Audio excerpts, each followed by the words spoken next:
Angel and Camilla, man, that's a duo we won't even get to see for at least another month. Yeah. That's gonna be a good one though, because that'll be and you know what? You know what the scary thing about that is? Angel obviously is gonna be comfortable by 6 weeks, right? She's gonna have gone through a couple, not more than a couple of tough matchups in the first 6 weeks, while Camilla is getting better from that shoulder, and then Camilla's gonna come in, and she's gonna get to. Angel's gonna be comfortable. The other players gonna be comfortable. She's gonna get to come in and she's gonna get her comfort. Like that. Again, obviously sad that Camilla won't be ready, for game one, but to be able to come in and you have your partner in crime down low, and Angel Reese will be kind of feeling it and then feeling really good. She got her footing under herself to be able to come in next to that and then establish herself while she's already kind of, on the other side of that will make that when they both hit their stride and they're in their stride together down the stretch of the season, that will make them even more exciting to watch than like what we're already super excited to see them. I was thinking about that when that clip was playing.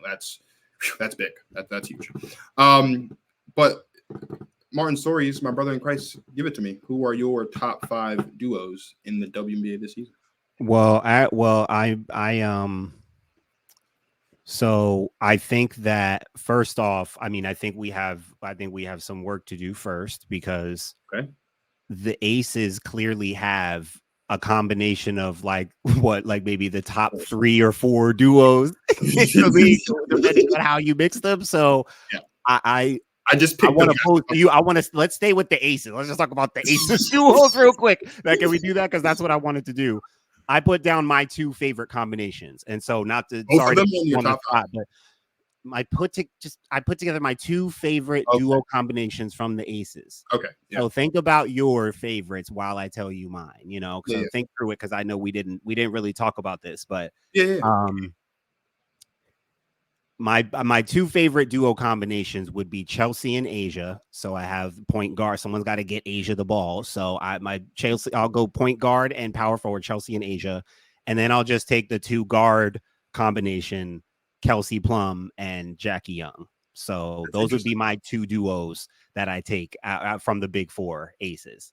Where would you go with it? Very interesting, because I was thinking of going Kelsey Plum and Asia, the lefty combo. But again, I'd rather get the point guard in there, get Chelsea in there. Someone's got to get her the ball. Kelsey and Jackie, I feel like it covers all bases. I get my guard tandem.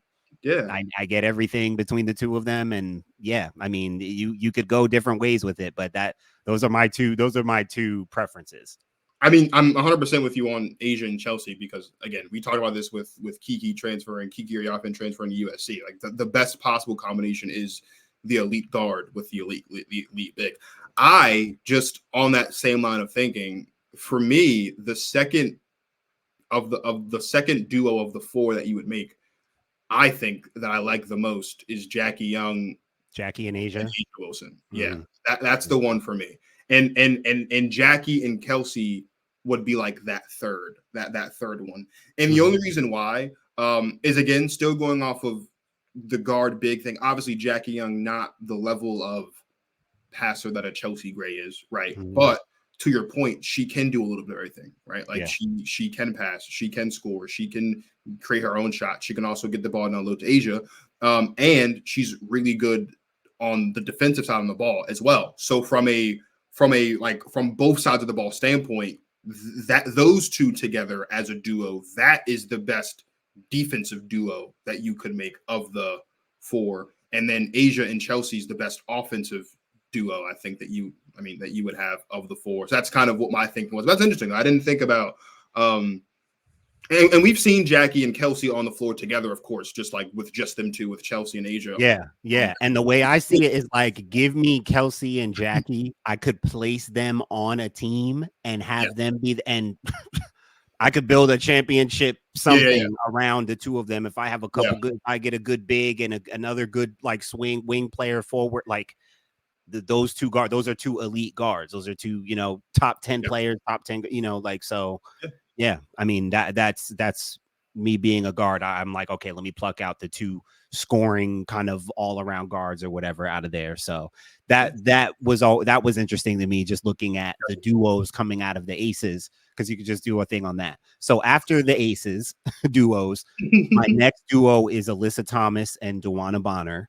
Have to give respect to them. I have to give respect to them. They give me everything between the two of them: toughness, competitiveness, offense, defense. Dewana handles the shooting, aspect coming from outside. And we know what AT does in all aspects as a passer, playmaker. So I have to give them their respect. I feel like AT and Dewana Bonner is the kind of duo that can rival anybody. And we've seen it. We've seen them, go up against anybody, and we know what they can do. After that, it got kind of tough because I can't say Angel and Camilla because Camilla's out. Yep.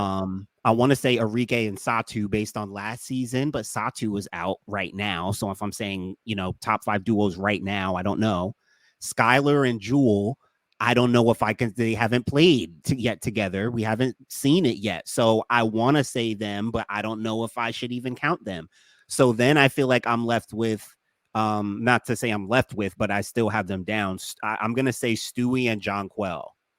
Not Sabrina and Stewie. Stewie and John Quell. To me, I think that's about that for me.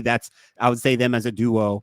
And then I'm gonna say Ryan Howard and Alicia Gray in Atlanta. I honorable mention for me was Caitlin and Aaliyah. Sure. And like I said, I wanted to say Angel and Camilla. I feel like Angel and Camilla could have a case, but again, they're rookies too, so you haven't seen them. So it's tough based on who we've seen, who we haven't seen, who's hurt. Like, it's tough. So that's where I'm at with it. I definitely have AT and Dewana Bonner, Arike and Satu, when healthy, Stewie and John Quell. And then I expect Skylar and Jewel Lloyd to be a top duo. And then I would slip Ryan Howard and Alicia Gray in there. That's very interesting. Because the two duos that you have that I don't have on my list are my 6 and 7. And the reason why is because I probably should have. I did not factor in Satu's injury into this, and I didn't factor into the fact that Skylar hasn't been playing basketball in about a year. I just looked at it, I was like, we're looking at 5 duos. The way that I looked at it, and if you take those 2 out, then we have the exact same duos in the top 5. There'd be some slight adjustments, but we have the exact same duos in the top 5. So my number 1 is Asia Wilson and Chelsea Gray. You have the best player in the league, the best point guard in the league. I think that's undeniably number 1. Okay. Number 2 for me, I have Stewie and John Quo Jones. Okay. I obviously Stewie.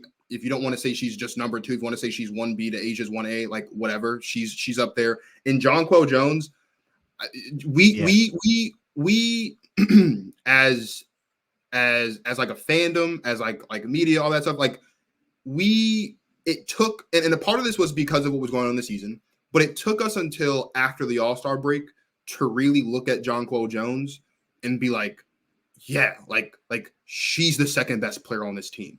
Like, I know that going into it, it was like you said, it was like Sabrina and Brown. I was like, no. Like, if we learn anything from that playoff run and post All-Star break last season, it's Stewie, it's John Quo Jones. And to just sidebar for a second, depending on what's happening in a game, sometimes you can look at that. You can look at the Liberty, and again, you talk about big fours. It's Stewie, it's John Quell, it's Betnijah Laney, it's Sabrina.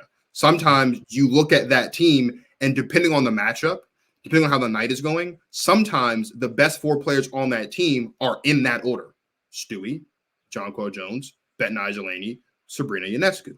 Sabrina has moments when she's, leading all scores. She has her moments when she's second best behind Stewie. But I think you look at the course of last season, I think, and especially into the playoffs, by and large, for me, I look at Stewie, John Quell Jones, Betnijah Laney, Sabrina Ionescu in that order on that team right now. Just a quick sidebar. Number 3, and a quick sidebar just to add to that too. Yeah. Sabrina Ionescu, this is a big season for her. Like, this is 100%. A big season for you, sis. It's you should be well aware of not just the very reasonable limitations and criticisms, but of the fact that people are challenging who, forget about the face of the league stuff and all that, but just challenging if you're even an elite player in the league right now. And you have to be well aware of that. And I'm looking for and more important than that. That was the biggest limitation to them not being able to compete with the Las Vegas Aces. It was the guard play. And I mean, we know that not any team has really the depth of talent of guard play that the Las Vegas Aces have. But you need at least one elite guard to be playing elite basketball to be able to compete with the Aces. And Sabrina was just not that for them. And she has the potential. She's earned the title of like best shooter in the league, best 3-point shooter in the league. She's got that. Maybe Caitlin's gonna come for her on that this year. We'll see, but she's earned that so far. But she might need to become a little bit more than that if the New York Liberty are going to ascend and really get over the hump and be able to actually realistically challenge the Las Vegas Aces. Because the East might be the Liberties, but as far as challenging the Aces, they need a guard to step up and be elite in order to challenge what they got going on in Vegas. So Sabrina, this is a big season. Sabrina's one of my like top 3 or 4 players who was like, yo, you need to show people who you are this year, more than just like knocking down threes and showing you can hit 5, 6, but more than that, like you need to show what kind of like overall player and competitor you are right now. And I wouldn't even say it's maybe. I think when you look back at that series, right, Kia Stokes gets hurt and then Chelsea Gray gets hurt. And that advantage of the 3-headed march in the backcourt goes away because now it's just Jackie and now it's just Kelsey. No disrespect to either of them, but they are not the level of passer, facilitator, on-court IQ that Chelsea Gray is, obviously. So you go into that game 4, mind you, you're at home. And that is a game that you look at and you can really take. We talk a lot about momentum in the playoffs. That's a game that Liberty win that game, they likely win the season. I don't care that the series is going back to Vegas. That doesn't matter. The Aces lose 2 really good players, including their second best player on the team. And then Sabrina, I think game. And when Lauren was on the show, we talked about how I thought that everything leading up to game 4 had everything of a legacy game for A'ja Wilson, right? And we got that. But if you want to go on the other side and say that everything leading into game 4 was also huge and really telling of what the legacy of Sabrina Ionescu would have been, you could have made that argument as well, because Stewie was playing great the entire run, right? I talked about what Jonquel was doing from the All-Star break, but Nigel Laney, she had her moments where she was kind of but she was also playing really good ball. Like, of the 4, Sabrina was just very, very streaky. So, I agree with 100%. I don't think it's a Mike thing. Like, if the Liberty want to get back to the finals, I don't think it'll be necessarily difficult. I do think there are 2 teams in the Sun and the Dream that could possibly get in their way potentially if they have to cross paths in the playoffs. But I think they can get there. But if Sabrina Ionescu this season, if they're in the finals, does what she did last season in the finals, Liberty might never beat the Aces. Because she can't. That goes without saying. She has to be better than she was last year. She was bad. Stewie was bad in the finals too. Stewie wasn't that good in the whole run. Stewie wasn't good either. But the Liberty's fate is right now tied to Sabrina Ionescu, I fear, and that's who they really. Stewie had an MVP season last year. They got one of the best seasons of Stewie, and I expect her to be great again this year. They need Jonquel to hold up and be healthy. The GM literally said that Jonquel is their best player when healthy and most important. I think he said most important player. I would agree with that. Yeah, I mean, you spoke to her impact, her effect in the playoff, in the postseason. You really got to see where her impact was. But yeah, going back to duos though, what you were going through your duos. So A'ja and Chelsea are 1, Brianna Stewart, Jonquel Jones are 2. For me, I have Alyssa Thomas and DeWanna Bonner at 3 for all the reasons that you mentioned. I think they're 3. And then for me, I did include Arike and Satu. They're my 4. Okay. I really, again, going back to an elite guard, an elite post, I think that they are obviously, once Satu comes back and as they continue to play together, they are going to become one of the better guard post duos that, I mean, they already are, but they're going to stamp themselves as one of the more elite guard post duos that we've seen in the league, especially as Satu. Did you say Arike and Satu? Yeah. Would you call Satu a post? No. So we've talked about this before. I'm actually glad you just brought this up. So no, Satu is not a post player. But I do think because of the way that they play because of the way that they play in Dallas, they treat her like a post. But no, Satu is not a post. But I mean, forward though. She's forward, right? Like, yes, she's a forward. Yes, I think of them as like a guard wing. Yeah, that's probably a better description of it. Yeah. I look at the way that they have them situated in Dallas, and I think it's great. It works for them. Satu plays a lot of. She plays she is not a post, but they play her on the post a lot because they like to play small. Yeah. They like to play small, and especially when they're playing small, they definitely put them. No, Satu is not a. But Satu is not a post player. No, but just in the dynamic of the Dallas Wings, I think they treat her like that sometimes, and it works for them. It works for them. Just take the correction and I got you, bro. Don't worry, I got you. And then 5, I have Jewel Lloyd and Skylar Diggins-Smith. Jewel Lloyd was the scoring champion last season. Skylar Diggins-Smith, we talked about this when she came back, or when it was announced she's going to Seattle. This isn't just any Skylar Diggins-Smith, bro. Like, she's back to prove a lot of people wrong, and she's back with a vengeance, and she wants it. And I think from a scoring standpoint alone, these two are going to light up a lot of teams. They're going to light up a lot of scoreboards. And not to mention the fact that obviously they have NECA. I think the two of them together being able to play a lot more freely in the mid-range and from the three-point line because of NECA's presence down low, I think is also what's most exciting about them and why I think that they are the 5th best duo in the WNBA. Now, to your point, Skylar Diggins-Smith and Jewel Lloyd haven't officially played together yet. Satu is hurt. This is why I said earlier, if you take those out, then our list is the exact same with the name that we have on it, just moved around a bit differently. But that's my 5. Yeah, so a lot of pretty much the same. Yeah, a little different order, but pretty much the same. I do expect Skylar and Jewel to be a top duo.